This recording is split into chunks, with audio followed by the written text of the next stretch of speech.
Hi friends and welcome back to my channel, and if you're new here, hello. My name's George Agambar and I'm a UK music producer.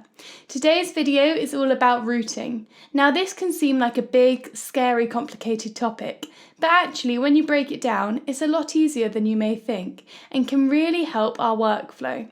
So if you're looking for a simpler, quicker and easier way of working, whilst also avoiding any latency problems within your DAW, make sure you stay tuned and hit the subscribe button and notification bell for new videos every Wednesday. And things will never be the same when I hear your name since you kissed me in the rain. When talking about routing, you'll often hear the word bus. Now a bus is a path that takes one or more signals to a set destination. And we use buses in both live sound and in mixing. In live sound, we mainly use buses to group instruments together so that we can control them with a single fader. For example, we can group a drum kit together. So then if at any point during the gig the drums need turning up, we can simply slide up that one fader instead of having to locate each individual fader and turn them all up by the same amount. In mixing, we mainly use buses to make our workflow a lot easier and a lot more efficient. It also means that our computer doesn't have to use as much processing power, and so we're less likely to experience any latency. And this is because instead of running 30 different versions of the exact same plugin on 30 different tracks, we can group these 30 tracks together and send them all to the same plugin using a bus. In Logic, all types of buses and sends are simply referred to as a bus. In Pro Tools, I believe that they're referred to as an aux. But in reality, there are three main types of buses, all of which work slightly differently. So we're going to have a look at each now. Firstly is the master bus. This is where all the tracks in your project are sent to. It takes all your tracks and compiles it into one group, which is then sent to the left and right outputs and controlled using a single fader. This is known as your output, and you may also hear this bus referred to as the stereo mix bus. Secondly, we have subgroups. Subgroups are essentially smaller versions of the master bus that only select tracks are sent to. The subgroups are then sent to the master bus. Using subgroups is really handy because it means that you can have a select number of tracks and apply the same processing to all those tracks in the group. For example, if you wanted the same EQ setting on all the vocal harmonies, you simply put all the vocal harmonies into a subgroup and apply the one EQ plugin to the whole group, instead of having to apply the same EQ to each vocal harmony track. And finally, we have aux sends. These are very similar to subgroups in terms of what they do, but very different in terms of how they work. Just like subgroups, aux sends are used to apply the same processing to multiple tracks. But, unlike subgroups, instead of grouping the tracks together and using the original track to apply the processing to, aux sends use a copy of your original track and apply the processing to the copy. This means that it's a lot easier to control the wet to dry signal ratio within our mix. Setting up subgroups and aux sends in Logic is actually relatively easy. So we're going to have a look at how to set each one up in terms of which tracks to send to them, and then how to apply processing to each. We'll also have a quick look at how to find the master bus. Let's start by creating a subgroup. Logic calls these stacks. The easiest way to create one is to select all the tracks you want in the subgroup, right-click, and then click Create Track Stack. You then click Summing Stack and Create.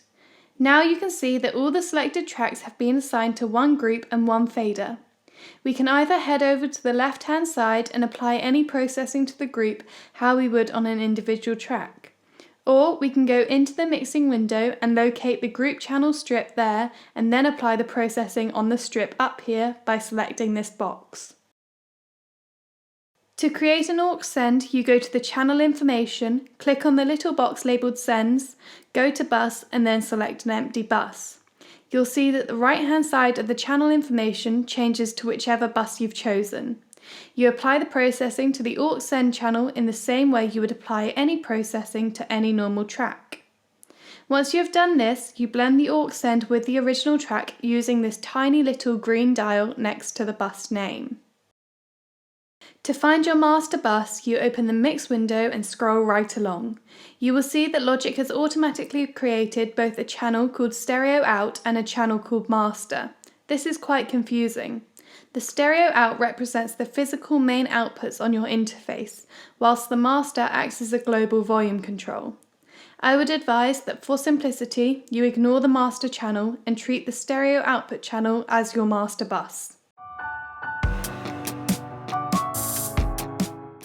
Aux sends can be so useful in so many different ways, and one of these, as I've mentioned, is when you want to apply the same processing to a multiple number of tracks. But aside from this, here are my top 2 favourite uses of aux sends.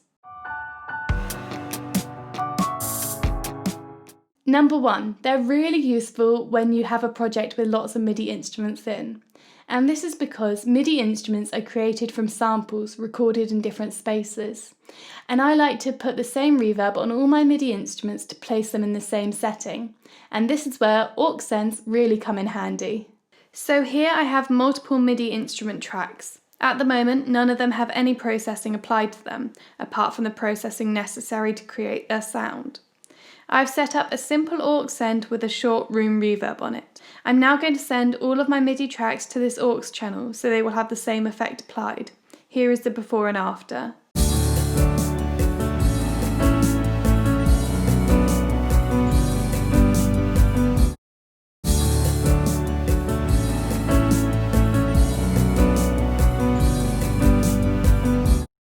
As you can hear, it makes so much difference. Not only do the instruments sound as if they've been recorded in the same space now, they also sound a lot more cohesive as well. Number 2, we can use aux sends to apply parallel processing to a track. Parallel processing is when we combine a dry, unaffected signal with a wet, affected signal. And aux sends are great at doing this because they allow us to edit a copy of the original signal, whilst the original signal stays the same and plays alongside the copy. So here I have an audio track. I want to apply some parallel processing on it using a compressor. So I have an aux track already set up with my compressor on it. The most important thing to note within this compressor plugin is the mix dial in the bottom right hand corner. You can see that I've set this all the way to output. This means that my aux track is only the wet signal. So now I'm going to blend this aux track in with the original dry signal using this green dial next to the aux send. Here's the before and after. And things will never be the same when I hear your name since you kissed me in the rain. And things will never be the same when I hear your name since you kissed me in the rain. You can definitely hear that the compressed track is in the mix now, as the track sounds a lot more consistent in terms of level and a lot stronger. Now, some people are a huge fan of routing in buses and others are more take it or leave it, and that's absolutely fine. Like lots of things in production, there are absolutely no set rules. You do what works best for you. Personally, I'm a big fan of them and I think they're really great. I didn't really use them much when I was first starting out, but now that I'm working on slightly bigger projects, I'm really seeing their benefits, and they help me improve my workflow so much. So I would really advise that you try using routing in buses in your mixing process, as you may just find that it works for you. Thank you so much for watching this video. I hope you found it useful and interesting. Let me know what you thought in the comments below, and if there are any other videos you'd like to see in the future. Make sure you hit the subscribe button and the notification bell, and I will see you again soon.